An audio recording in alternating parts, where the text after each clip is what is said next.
د نکاح په وخت کې د نبی علیہ السلام تپوس کوي وی تا سره څه شته څه سامان وی نه د الله رسوله ما سره خو هېڅ هم نشته ځکه اوسېده د پیغمبر علیه السلام سره ماشوم لوی کړی نبی علیه السلام وی ولې هغه زغره دې څه کړه چې د بدر په جنګ کې تا ته په غنیمت کې میلاو شوې وه وی صاحب حقه یوه زغره را سره نور هېڅ هم نشته وی ورشه هغه زغره راوړه هغې په حضرت عثمان رضی الله عنه خرڅه کړه په 480 روپۍ په شل کم 1500 او په هغې د حضرت فاطمه او د حضرت علی رضی الله عنهما د واده بندوبست سره انتظام وکړ او بیا د واده دپاره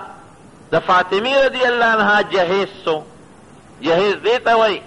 چې پلار یا مور یا رونه د خپلې جینۍ له څه سامان وکړي کالې ورله وکړي یا کټ پوزې ورله وکړي یا لوښي وله وکړي هر څه چې وله کوي دې ته جهیز وایي نو جهیز یې سو نبی کریم صلی الله علیه وسلم ورته په جهیز کې یو کټ ورکړ د بانس بازوګانې د بانس یو کټ 2 میچنې ځکه جرندې خو وې نه او نه مشینونه نو خلکو به دانې په کور کې په میچنو وړکولې نو 2 میچنې وي او 2 منګي وو دا کولرې مولرې او دا قصې پسې خو وې نه د اوبو لوښې منګې دی 2 منګي او یو بالخ هم د سرمنې بالخو او د مالوچو په ځای پکې دننه د کجورو پاڼې د هغې نه ډک شوي یو بالخ او یو مشک د اوبو دپاره ځکه عموما زنانه به په هغه زمانه کې بار ته وتې پرده کې او اوبه به زنانه وروړی د چینې نه او یا د کوی نه نو یو مشک 2 منګي یو د بانس د بازوګانو کټ او 2 میچنې او یو د سرمنې بالخ چې د مالوچو په ځای پکې د کجورې پاڼې د هغې نه ډک شوی دا د حضرت فاطمې رضی الله عنها جهیز و چې کوم د دواړو جهانو مبارک سردار ورته کړ او علي صاحب وله څه ورکړل زغره خو یې خرڅه کړه هغه سره یو د سرمنې یو درې وه سرمن هغه ورته علي صاحب ورکړه دغه یې د کور سامانو او یو سیس چې و نو هغه یو صادر یو زور صادر و زور یمنی صادر عربی کې ورته برد وی یو یمنی زور صادر دا ورته علي صاحب ورکړه او یو د سرمنې یو تولی ورته وی او که د سرمنې یو درې ورته وی دا د علي رضی الله عنه د طرف نشو او کورم نشتا نو یو صحابي دی حضرت حارثه ابن نعمان رضی الله عنه دا هغه ګڼ کورونه نو چې کله مهاجرینو مدینې منورې ته هجرت وکړه نو هغه یو کور د پیغمبر علیه السلام په مشوره باندې مهاجرینو ته حواله کړه نو اوس چې د فاطمې رضی الله عنها واده کېږي نو کور نشته نو نبی کریم صلی الله علیه وسلم د کور په فکر کې وي چې دی د کور انتظام د کوم ځای نه وکړم نو یو روایت کې راځي چې فاطمې رضی الله عنها پیغمبر علیه السلام ته وویل چې دا بابا حارثه ته ووایه چې موږ له یو کور راکړي نبی علیه السلام مبارک وی چې ما له حیا راځي ته نه شم غوښتی مهاجرینو له خو ته غوښتی شم او ډېر کورونه زما په وینا مهاجرینو له ورکړل خو بچې تاله ته نه شم غوښتی د هغې نه حارثه رضی الله عنه خبر شوه خبر هغه ته ورسېدله وی په خپله پیغمبر علیه السلام ته راغی وی د الله رسوله زه به ستا په وینا پردو خلکو له کورونه ورکوم او ستا لور له به نه ورکوم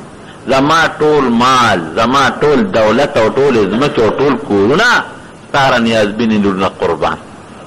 زما فلانکې کور ما حضرت فاطمې رضی الله عنها ته وقف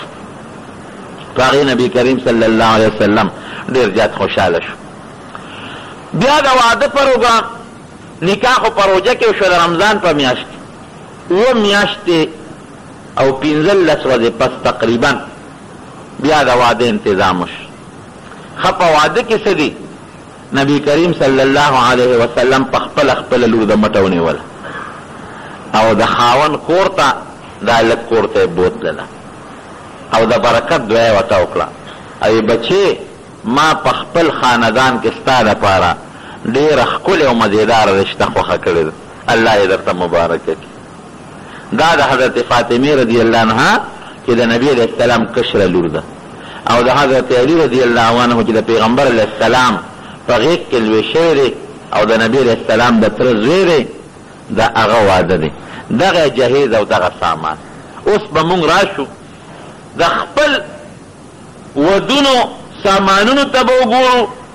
او د شریعت حکم ته به وګورو چې مونږ څومره پورې د شریعت پابندي کوو.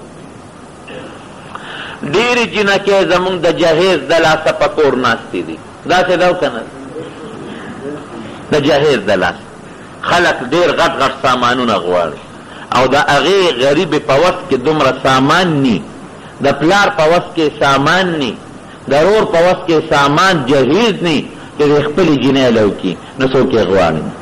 پلانکۍ جینۍ خو ډېره اشرافه ده او ډېره قرآن خوانه ده او منځګزاره ده.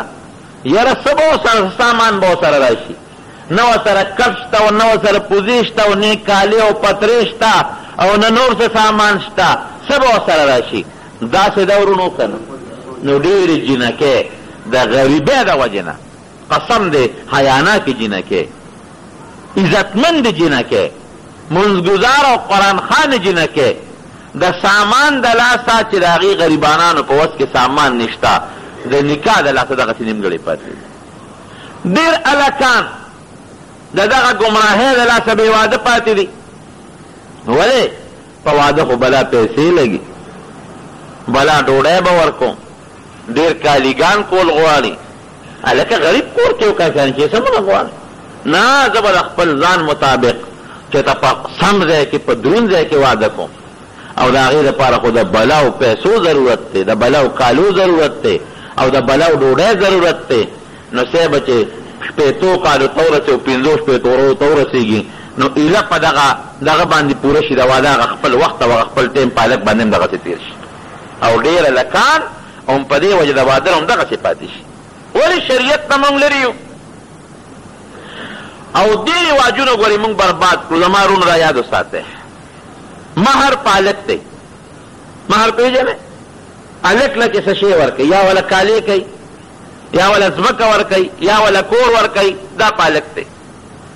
د هغه خوښه یا د هلک او د جینۍ د پلار چې په څه باندې رضا راله. خو دا خبره یاده وساتئ چې جهیز په هلک کور نه دی، جهیز په جینۍ کور دی. خو زمونږ په وطن کې غلط رواج څه دی؟ جینۍ کور هلک ته څه وایي؟ ها دا چل به کې چې دومره به کټونه کې، داسې ده که نه؟ دونه به کټونه کې، دونه به لوښي کې،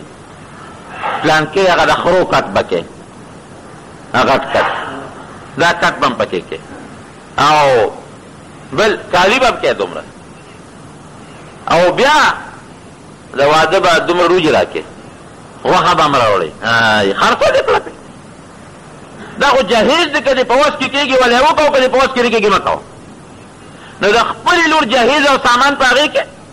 دا د مهر نه زیاتې خبرې دي. مهر خو هغه په نکاح کې اچولی دی، لس تولې کالي دي یا پنځه تولې کالي دي یا 10,000 روپۍ دي یا 2,000 روپۍ دي یا کور دی، هر څه چې دی هغه په مهر کې اچولی دی. نه دا به زما لور له دا سامان کې، دا جهیز دی، دا به څه کې.